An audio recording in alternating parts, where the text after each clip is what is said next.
Warn Aigbe to stop making videos in my house, else I give you 12 hours. Hey my people, this thing when e dey under man leg, some women no just get shame at all because they wan chop am by all means.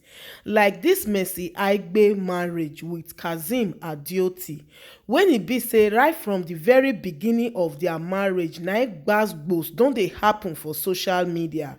From the first wife Asiwaju don begin drag Mercy Aigbe come out like dodo when dem soak inside oil, to the ex ten t now na make she not make videos for her house.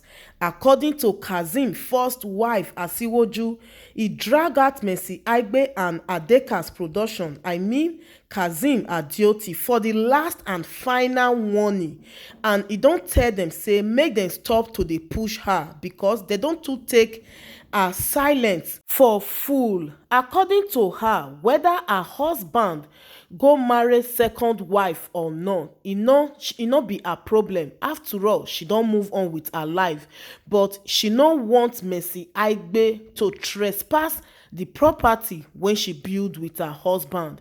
Una remember when this Asiwaju come out let us know say losing someone who doesn't respect or appreciate you is actually a gain, not a loss. When people come begin dey console her say Mercy Aigbe don take her husband, but she let us know say it was never a loss. After all, this her husband Kazeem Adeoti no respect am, and guys, this time around she don provoke, dare call her husband and Mercy Aigbe out for social media, say they don too push her for so long. Like, Kazeem, you are underestimating me, right? She don dey silent for more than 20 years, and this time around she go fight everything to make sure say Mercy Aigbe no reap for where she no sow. Guys, the matter no pass say this woman no just want Mercy Aigbe for the house when she and her husband Kazeem Adeoti build together when dey Lagos. She say whether she dey Nigeria or not, e no concern anybody, but for the fact when e be say Mercy Aigbe get mind take marry her husband after she don dey secretly dey knack am ever since for many years, say she no go ever let Mercy Aigbe reap wetin she no sow. The woman tell her husband, or rather her ex-husband Kazeem Adeoti, make e do the needful, else this matter e no go dey funny at all. Well, according to all the chat wey be say e don circulate for social media since yesterday, Asiwaju caution the first wife to Adeka's, real Mercy Aigbe, Adeka's production, for the last and final time, stop pushing me. Kazeem, do the needful, pull it down. You've been warned. 12 hours only. When people come dey ask wetin she dey put down, until when she come release all the chats when she don dey send give her husband. You and a sorry example of a man, I curse the day I ever met you. This is not a threat but a reality. If Mercy post any more pictures in that house, this message will be published and I will be granting an interview at all cost, and I will say nothing but the truth between you and I. Don't test me any further. Hold your slots, hold your bitchy. I have warned you, and stop pushing me. Soju, open this message, grab your bitch of a wife and read it together because this message is for both of you. Now read, understand and digest. The next time Mercy makes another post in that house that I furnished with my hard-earned money and post on social media, my next move will be brutal on this so-called social media towards both of you. 100% of everything in that house was furnished by me. The bed you knock her on was purchased by me. Damn you, you have zero shame. The curtains, pictures, AC and wall deco behind her while she does her stupid videos were all purchased by me. The chairs she sits on and the pot she cooked with, I'm sure she knows is my hard-earned money, you son of a bitch. But wait a second, you low life of a man, you married another woman in the sweat of another woman.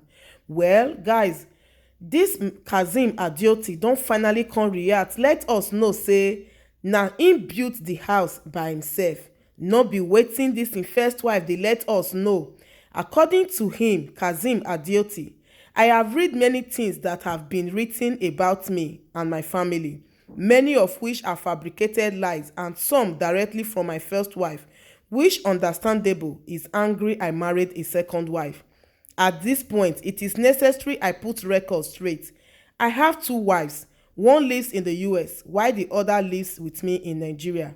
As a matter of fact, I just got back from America 3 days ago, where I spent quality time with my family and tried to mend fences with my first wife, who is obviously still angry I married a second wife, a move my religion permits as a Muslim. And talking about being a Muslim and a responsible man, I make sure none of my family in the US or Nigeria is suffering. It is laughable that some people said I have abandoned my US family, in as much as I travel to see them often. For the record, I ensure my US family gets $1,500 since 2016 monthly until I recently when I reviewed it to $1,000 cause our daughter is now in a private university and I've been solely responsible for her school fees and upkeep. In as much as there is nothing bad in husband and wife building house together, in my case we did not. I built the house myself.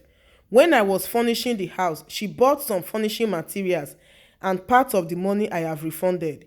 My second wife had added some furnishings too to the house as well. It is not in my character to speak ill of people who were once friends, not to talk of my first wife, who is still my wife as we speak. I will not speak ill of her for the sake of good and bad times we shared, and the good keys that God gave us. It is understandable that my first wife is unhappy about getting a second wife, but she left me no choice when she relocated permanently to the US. I am a Muslim and Islam permits me to marry more than one wife as long as I can take care of them and I don't maltreat them.